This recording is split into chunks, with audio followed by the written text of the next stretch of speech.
Is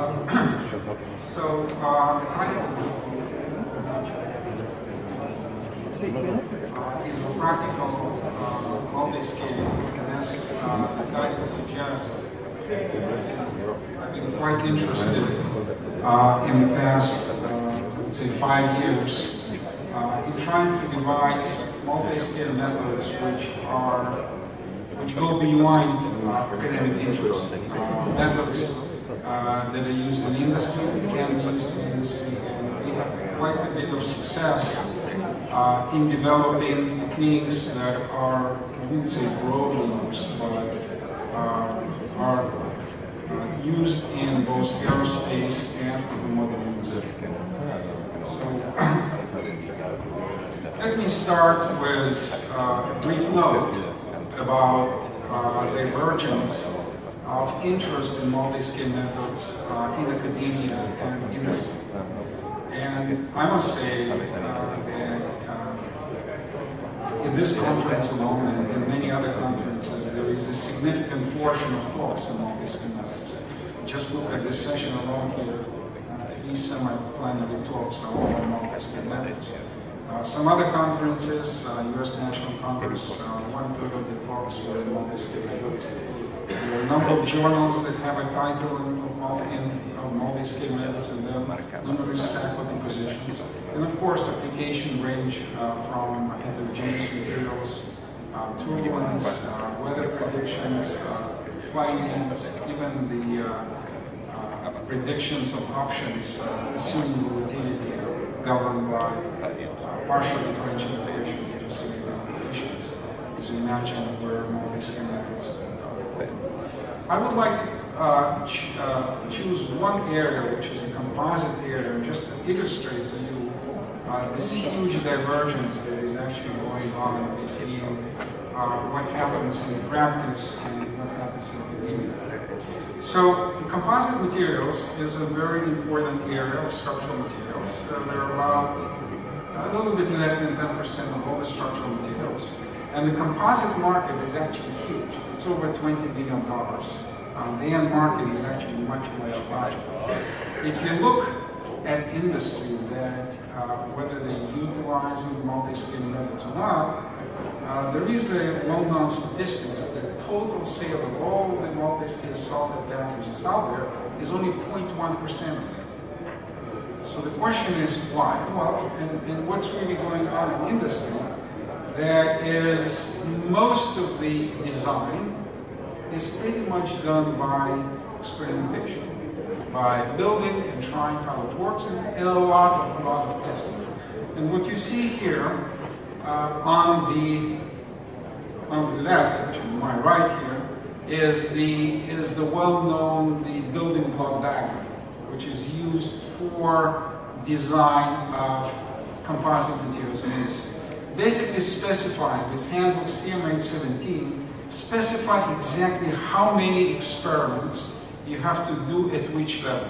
And of course you can see here various scales. As you go up the scale, you do less and less experiments.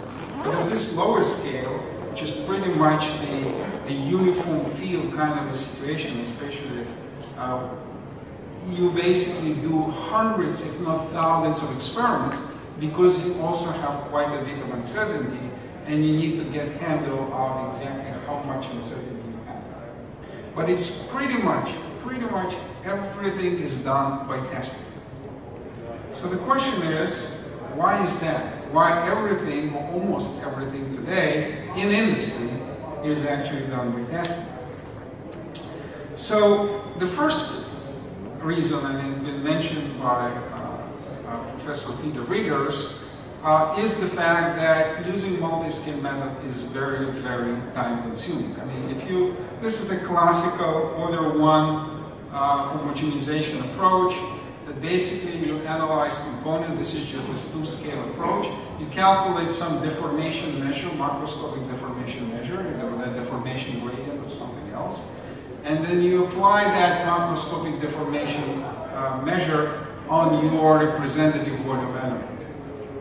You solve the boundary value problem, and you typically solve it. It's a very complex material, you have to solve that boundary value problem using some sort of a numerical technique, unless you assume all kind of a Taylor assumptions and all kind of other things where you don't need to solve that using numerical technique. But if you really want to resolve that system accurately, material system accurately, you're probably going to use something like the finite element method. And that has to be done for nonlinear system. It has to be done at every iteration, at every quadrature point in your macroscopic domain, at every low increment, which makes essentially this process quite useless from the practical point of view, unless perhaps you use something that Professor Riggers mentioned. Maybe you can use that in a very, very small domain and somewhere else where you're going to be using something else, maybe some sort of phenomenological model. Well, of course, this can be applied to a variety of materials. The second major reason, and that I would say is the main difference between composite, let's say, and metals. The characteristic size of composite materials, and if you look at those more interesting composite materials such as woven composites, is roughly 2 centimeters, maybe 2.5 centimeters. In US we say it's 1 inch. Which is, if you think about, is comparable to the size of your structural details, holes, cutouts. So where is the material and where is the structure? There is obviously not much. You cannot distinguish between where is the material and where is the structure. In metals, that's not entirely true, because the grain size is still pretty much smaller than your holes and cutouts. So the scale separation in metals does exist, where in composites, in most interesting areas that you may say, does not exist. The other issue, of course, in composites, it's huge uncertainty. I mean, you have defects, you have voids, you have micro cracks, and you really need to quantify what is the effect of this thing. And this is on the bottom here, on the left. You actually see it's a ascent curve that has been both computation predicted and experimental. You can see that a number of tests fail prematurely, and that is because of all the defect structure, that you need to have some handle on that and what kind of effect it makes on the overall predictions.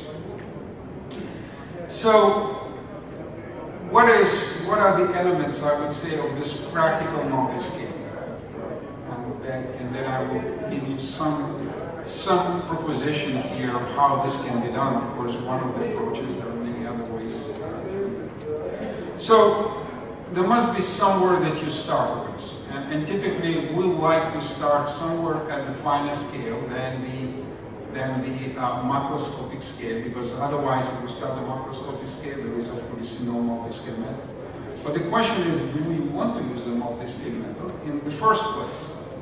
Well, the premise of multiscale methods is that there is a scale, there is some scale below the macroscopic scale where you think you know your governing equations better, you can state your governing equations with much more certainty than you can state them at the macro scale. Because if you can't do that, because of all the uncertainty that is going on, all the defects that are going on, and you don't know how to characterize them, then you better not use any multiscale method, because it will not serve you any advantage. So supposedly such scale exists. And in many cases it does, in many cases it does not. Suppose that such scale exists, where you understand your governing equations better than at this homogenized macro scale. Then, of course, you can state your governing equations, whether those would be discrete, like, for instance, the first speaker state equations at the molecular dynamic scale, or whether they are continuous, continuum mechanics equations. And those, of course, could be multiple physics, not necessarily mechanical equations. They could be diffusion equations. Could be anything you want, but you know what are those equations. And of course, you need to account for possible large deformation, etc., etc. And of course, in general, those equations don't have to be deterministic, right? You may, the parameters of those equations can be stochastic variables or stochastic fields. So you start with something, right? And then I would say the key aspect of this, I mean, and this is really, really the key to address that first point that I've been talking to, is how do you reduce information? Because it's absolutely impossible to state those equations at a fine scale and think that you can solve a problem of Boeing 777. There is no way to do that. There is no way to, unless you solve some little academic problem, which obviously you can do that.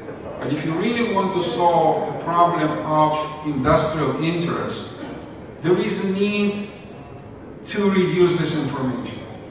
So you may call it reduced order model, you may call it meso model, you may call it whatever you want to call it. But there must be some model that retains all the fine scale information, the important fine scale information, the critical fine scale information, but it computationally, it's a small fraction of this really a fine scale model that has all the defect structure, that has all the microstructural details, and so on. There must be something that reduces that. I'm going to show you an approach today, and I don't want to argue that this is the approach, an approach of how do you reduce information. Right? And then you want to go to a structure. Let's say I'm only talking about 2 scales, not 3 or 4 or 5 scales, which you can do this thing recursively. Now I want to a structural scale, and I also want to point out that I want to deal with large microstructures. Microstructures over which you may have huge gradients, macroscopic gradients. Which means I want to deal with problems where there is no, in that sense, clear scale separation. So, I don't want to use homogenization, and I'm going to show you again an approach, not the approach, how to go to the macroscopic model, how to go to a large-scale component model, and at the same time, not to make the assumptions of infinitesimality of my finer scale compared to the coarser scale. How is it even possible to do that? And of course, then you're going to get a Coarse-Scale model, which could be again deterministic, or it could be a stochastic model. I would like also to have a model that will retain the classical finite element structure. Not high order continuity, no hybrid elements. I want to use something that can be used with commercial software packages that typically use CZL continuum elements if you deal with continuum problems. Of course, there is an aspect that Professor Riggers also addressed in his talk, is that yes, you have this reduced order model, or maybe not reduced model, maybe the finer model. You certainly need to identify some of the parameters of that model based on the set of experiments. So you could do that inverse analysis, deterministic inverse analysis, or inverse analysis under uncertainty. And this is not the subject of my talk today, but that is obviously a very, very important component because it's a very, very difficult problem. It's a problem that may or may not have a unique solution, and this is on its own a very, very difficult subject. Right? So let me talk about an approach. Right? So I'm going to start with a general statement of the problem, and I'm going to talk about solid mechanics. No multiple physical problem, just a simple nonlinear solid mechanics problem in heterogeneous medium. And intentionally, I'm not going to state any constitutive equations because at this point I don't want to commit to anything. So you can see there are governing equations, there are some boundary conditions, I'm not writing any constitutive equations, so obviously that is incomplete. I'm using here first Piola-Kirchhoff deformation tensor measure. That doesn't have to be like that. You can use other kinematic and kinetic measures. And this problem is defined on the fine scale, which means the statement of the problem, even though this is a large domain from the fine scale point of view, but the statement of the problem is written on the fine scale. So you see, as typically we do that, we have this superscript psi, noting that there is a fine scale, and those equations here are stated on this fine scale, as typically is used in nomenclature. Again, I want to deal with the large deformation problem, so there is small x, there is a capital X, and the macro scale. Now, if I were to use a homogenization theory, and one could use homogenization theory if one want to assume scale separation, you would typically use another set of coordinate system, which you would typically denote y, little y, or capital Y. And of course, there is this zooming factor of 1 over psi, where psi is a small, very small number. In fact, mathematically speaking, is a positive number close to 0.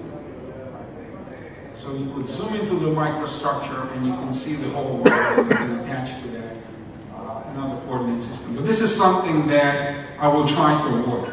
Now, before I'm going to discuss this, the approach that we have taken, let me quickly overview a very important work, which is this approach that I'm discussing here has some relation to it, right? And this is an approach of generalized continua.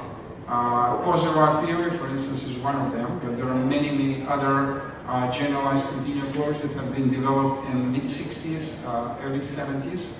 And those approaches are actually closely related to mathematical homogenization theory, where one assumes existence of high gradients. In other words, homogenization approaches where the terms in asymptotic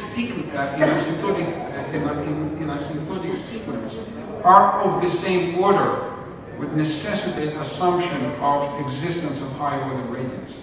So those are related, and it is possible from the mathematical homogenization point of view to develop a variation principle that has been developed by Midland exactly 50 years ago. You can go to some papers on Midland. And Midland actually came up with this variation principle that can be derived from the homogenization principle. And you can see that this is a higher order continua formulation. And this is the second order continua formulation in this case that you can see here, that there is this macro stress, but in addition to that there is a couple, Q, that acts on the rotations. Right? And you can also see there are some higher order boundary conditions that you typically don't see them in the classical continuum theories. The reason that I'm trying to relate that to mathematical homogenization theory is because if you want to derive this theory, you're basically assuming, you make this kind of an assumption, and this assumption basically says that if you want to analyze, if you want to integrate terms which are defined at two scales, at the macro and micro scale, you can do that by first averaging that over this fine scale, and then having a variational principle only in terms of the macro scale. But that's only true if this parameter psi goes to 0, which means if the parameter psi, which is the scaling parameter, is not equal to 0, close to 0, then this statement is no longer valid, and you cannot derive all the formulations of those generalized continua. Of course, the other thing is, of course, those high order variational principles require continuity, high order continuity, which is, of course, we have today some powerful methods like isogeometrics, so that may or may not be an issue. And the other thing is, of course, there are some other ways to deal with this thing. So the requirements of high order continuity may or may not be an issue, but this also would require high order boundary conditions, which we've seen in this variational principle, which may or may not be always obvious what they should be for some continuum problems. So here is an approach how to remove classical limitations. So the approach that I will take have essentially two major ingredients. One of them is so-called nonlocal quadrature, and the other one is construction residual-free fields. So let me start with the first one. So let me look at this two-dimensional domain, which has been meshed into finite elements. So those are some sort of quadrilateral elements, and of course, this is all can be extended to 3. This is just for the purpose of illustration.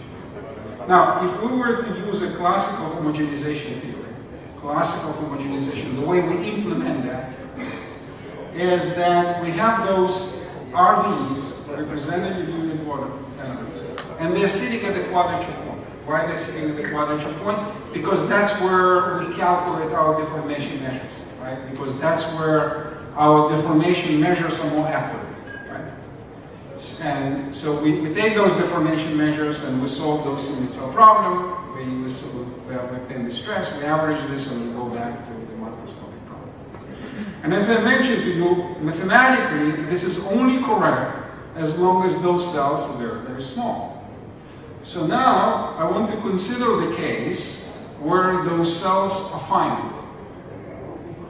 Large cells. In fact, you will see the limitation of the theory that I'm presenting today. The cell, or representative volume element, can be as large as the element size, as you will see. So I call them computational unit cells. So I create a domain, the Coarse-Scale domain, that is so-called disjoint union of those computational unit cells. And the reason the difference is between disjoint union and regular union, that in disjoint union, if the unit cell overlaps, you consider them twice. Consider the overlapping domain twice. So I create this so-called computational continuous unit cell. And now I claim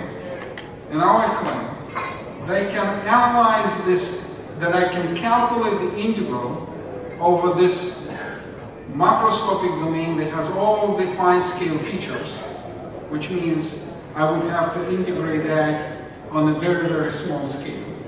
That I can calculate this original problem on this very, very fine scale domain by the summation of the integrals over those computational unit cells. Now, the position of those computational unit cells is unknown. I claim that the position is unknown, and the weight that I'm going to attribute to each cell is also unknown. So the question is it even possible? Because remember, I want to get an integral. I want to get the result of the integral that's going to be identical to the integral to integrating on the fine scale, the whole thing, the whole macroscopic domain. So the question is it possible to replace that integral by the summation of those computational unit cells whose position and weight is unknown? Well, let me first show you that this is indeed possible. I will show you that in 1D, and then I will explain to you how do you extend this idea to multiple dimensions, to 3 dimensions. So the idea deriving this, so what I call nonlocal quadrature scheme, is very similar to the way you derive Gauss quadrature scheme. Basically, instead of integrating that over the physical element domain, which is this one on the top, I will be integrating that over the parent element domain, which is basically mapping the physical domain into a unit domain, right? In this case, from -1 to 1. And of course, you have to map not only the RVE, but you also have to, not only the domain, but RV together with the domain. And I'm going to be applying this nonlocal quadrature scheme, by which I'm going to integrating this function phi prime over this unit cell domain, and I'm going to be, the position of the unit cell is psi, the unit cell I is xi I, which is unknown, and the weight that I'm going to be attributing to that is also unknown, right?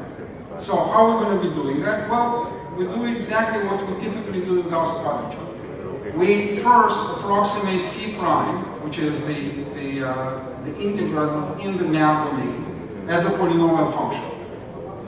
Then we can go on and we can integrate that polynomial function in the closed form, the way we integrate polynomial function, and we're going to basically getting the results, which is a function of those alphas, the coefficients. Right?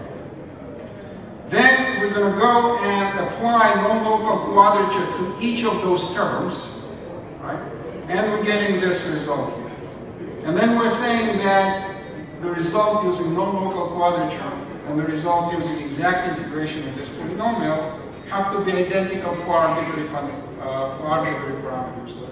And from there, we will get the weights and location of quadrature points as a function of this theta prime, because you see the integral itself is a function of the theta prime, which is basically the unit cell mapped into the parent domain. And this is an example here of two-point quadrature scheme, nonlocal quadrature scheme. And you can see that the position psi is a function of the theta prime, is a function of the unit cell size. Right? So you can see that if theta prime is equal to 0, which is the classical homogenization theory, you get in the classical Gauss quadrature point, right? Square root of minus plus 1 over 4. If theta prime, let's say, equal to 1, and 1 means that it's a half of the element size, right? Which goes, the element size is 2, right? Then you're basically getting quadrature points which are minus plus half. So the quadrature points actually, as the element size, as the unit cell size becomes larger, they're starting to move towards the center. And in the case that theta prime is equal to 2, you have basically the two quadrature points coincide, and they're both in the middle, right? So this is how you do that in 1D. You can do that for 3-point quadrature scheme. You basically, in this case, even the weights, in this case, are also a function of the size of the unit cell. You can extend that. And again, this can be easily extended to, I wouldn't say easily. Gauss quadrature scheme, going from 1D to 3D is very simple. It's just by tensor problem. In this case, it's not that simple because the unit cell in the arbitrary element domain could be arbitrarily rotated. So the one-dimensional extension doesn't work anymore unless you have a macroscopic element that looks more or less like a rectangle, right? And the unit cell boundaries are more or less coincide with the edges of that rectangle. But if it doesn't, then you have to match monomials in 3D. Right? So you basically have, in 3D you have unknowns, which are the positions of the cell in 3 dimensions, and the weight. So you have to match all those and create nonlinear system equations, and to solve those system equations in the pre-processing stage. Not when you solve the nonlinear problem, but you have to pre-compute that information prior to solving your nonlinear problem. And you can do that for both triangles, you can do that for hexagons. Now, the coarse-scale problem now is pretty much, and the fine-scale problem, the way you construct that, you pretty much follow the variation on multiscale method. You take your partial differential equation, you pre-multiply that either by the coarse-scale test functions, you integrate by parts, and on the left-hand side, you apply this nonlocal quadrature. Right? You replace the integral over the fine-scale domain with the integrals, with the summation of the integrals over those computational cells. The same thing, and this is basically the coarse-scale problem that you get. You see that you would get now the macroscopic stress. There is also a couple here. And the fine-scale problem do exactly the same thing. You take the fine-scale test function, multiply it by a partial differential equation, integrate by parts, and you're getting this product. And I'm not going to get too much into details of that, but the second main challenge is, of course, how do you solve this problem effectively? Because the way it looks now, I have to solve the boundary value problem on the fine scale problem, and this is again going to be a huge computational bottleneck. So the second part of my talk is how do you solve this problem with the fraction of computational cost that would require to solve this problem exactly. Right? So I'm going to talk about this approximation right now. So let me first of all rewrite this problem in the rotational frame. Right? So the frame that moves with the material, because I don't want to deal right now with the large deformation issue, with the large rotations issue.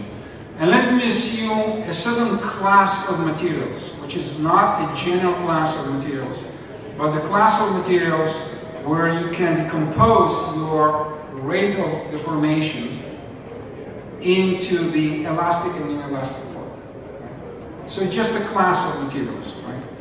And now, because I'm dealing here with the second order theory, the second order what I call computational continuum theory, I will decompose my deformation measure, which is the rate of deformation, into the coarse scale and the fine scale.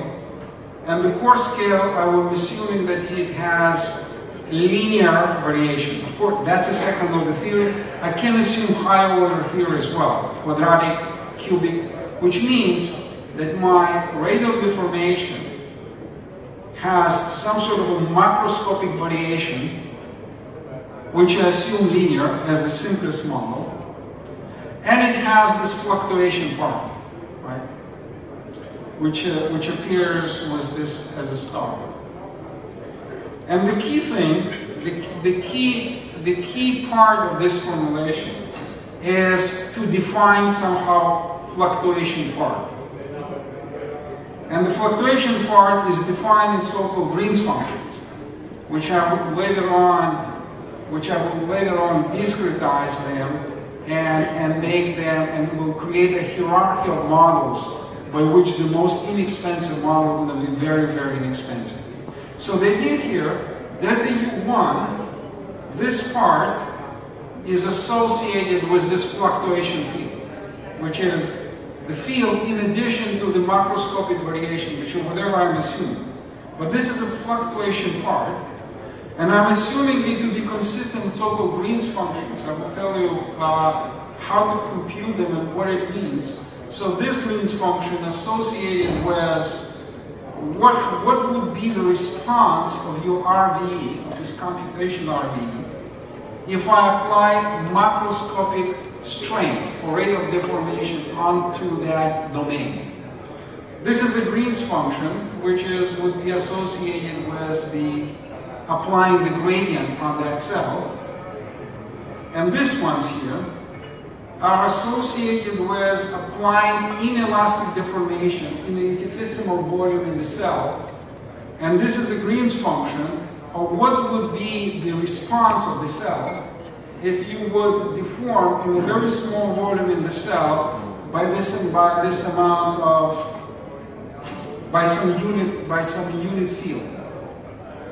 And this one would be, what would be the response of the cell if you apply an infinitesimal decohesion between the phases, so that we could account for separation or for sliding between microconstituents, right? Well, so why you can do this linear superposition for nonlinear problem? Well, the reason that you can do that if you lump the strain and the strain gradient effect into so-called eigenstress, the rest of the equations are linear, and therefore the principle of superposition works. Well, if you assume the superposition, essentially getting the following weak form, and the model reduction is accomplished through simply finite element discretization. How coarse or fine you want to discretize your nonlinear fields, which are the eigenstrains, which define the nonlinear deformation, and the eigenseparation, which define the separation between the phases. And you can discretize that. You can have a very coarse discretization, in which case you're going to have a very approximate model. Or you can have a finer discretization, and you can create a hierarchy of models. Now, the eigenstrains can be discontinuous because there is no derivative of them that appears in variation of principle. One issue that you have to address is the fact that if you have a very, very coarse discretization, you're going to have a very similar phenomena that people would have in a very coarse finite elements. That you may have a phenomenon of locking. I don't want to talk about that too much in detail, but there are a number of ways how to alleviate locking with a very low approximation of those eigenstrains, which is really, really very important because that will give you a model which is very, very inexpensive. And the reason that there is locking here is very easy to illustrate. Assume that your matrix is inelastic, but your inclusion is elastic. If you impose constant eigenstrain, it basically will force this inclusion to become elliptic.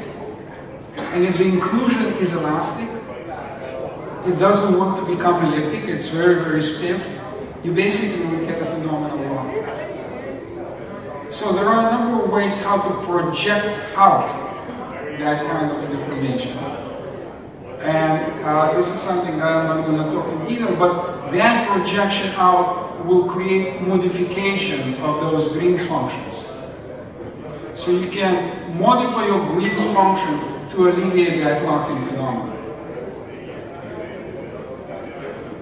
If you assume that your governing equation should be satisfied for arbitrary eigenstrains, eigenstrain gradients, strains, and strain gradients, you're basically going to get a set of equations for those influence functions, which you can pre-compute prior to nonlinear analysis. And they basically serve your material database that you would then use in the process of nonlinear analysis.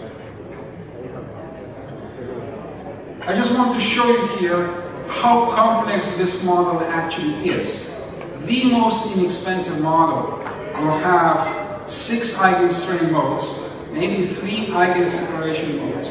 So the most complex unit cells with this very, very strong discretization, with piecewise constant discretization of the phase, will basically tells you that each time you come to the unit cell, you have to solve 9 equations with 9 unknowns, right? 9 nonlinear equations with 9 unknowns, and that defines the complexity of the model, or this most inexpensive model. So rather than solving hundreds of thousands of equations with unknowns, which is typically every degree of freedom, every node in the unit cell is a node and has to be solved for, you can replace this problem by solving the problem of solving 9 equations with 9 unknowns. Well, let me show you a couple of examples. We have another 5 minutes. Let me show you just a few academic examples, and I will show you maybe a little bit more complicated example. So this is a beam problem with 9 elements, and I want you to have 1 unit cell per element, right? And you can see here that DNS is a direct numerical simulation. C-square is this approach that I described. And you can see here that, without giving here actual numbers, you can see that C-square, and this, I'm zooming here, showing the results at this unit cell, which is at the fixed end. The results are very, very close to the exact solution, to the direct numerical simulation. Whereas, of course, in the classical homogenization, you would get something on the top and something on the bottom, which is actually, in this case, not even a realistic example. A little bit more complicated unit cell. This is the woven microstructure. And again, you can see the direct numerical simulation at the fixed end, and this reduced order computational continuum. Again, a very, very similar picture you see, as well as homogenization. Of course, you can see that it's actually size independent. And on the right-hand side here on the bottom, I'm showing here the moment at the clamp end with increasing the size of the unit cell. And you can see, obviously, order 1 theory is independent of the size of the unit cell, right? It doesn't matter what the size of the unit cell, the same results you get. Whereas this formulation, you can see that you're getting the results which are very close to the direct homogenization, to the direct numerical simulation. This is a problem with the crack. So again, I took 1 element per unit cell. Here I'm showing the post-processing of the results in the unit cell, which is at the tip of the crown. And again, you can see here qualitatively the direct numerical simulation and this computational continuum formulation are very, very close to each other, whereas order 1 homogenization is very accurate. This is another example where we want to show that we actually can resolve and simulate shocks propagating in a heterogeneous medium. And this is an example. We calculated a closed form solution of the dispersion curves that you would get with this formulation. And you can actually see the computational continuum formulation gives you almost practically exact dispersion curves. This one you can see on the top compared to the closed form Fouquet block reference solution. On the bottom here, you would see what kind of results you will get if you would use classical Gauss quadrature points. And you can see that with classical Gauss quadrature point, yes, you get fairly accurate results up to a certain size of the unit cell. So when the unit cell is fairly small, you're getting accurate results. But as the unit cell becomes larger and larger in comparison to the wavelengths, you're getting results which are very, very inaccurate. You can actually see here Xi is actually the parameter, or K is the wave number. These are results basically showing that you also capture the size effect issue, and you're basically getting results which are mesh independent.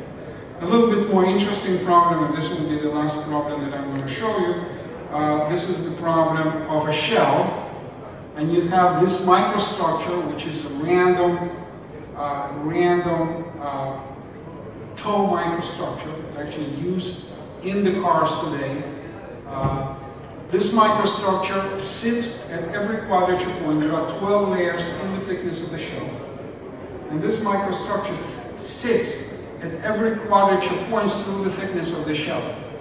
And we do here computation continuum, we do here model reduction. And this basically shows the simulation of this problem. And this is some comparison to the test data, some of the work that I've been doing with General Motors. That's pretty much concludes my talk. Thank you very much.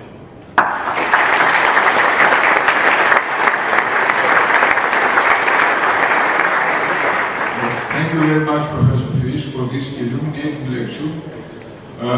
Addressing the issue of practical use of multiscale theory and analysis for design purposes in real-world engineering. I'm afraid the time is already the coffee break, so there is no time for questions. You may have the chance to ask questions during the coffee break. I would like to thank the 3 speakers and all you who participated in this semi-plenary session. Thank you very much.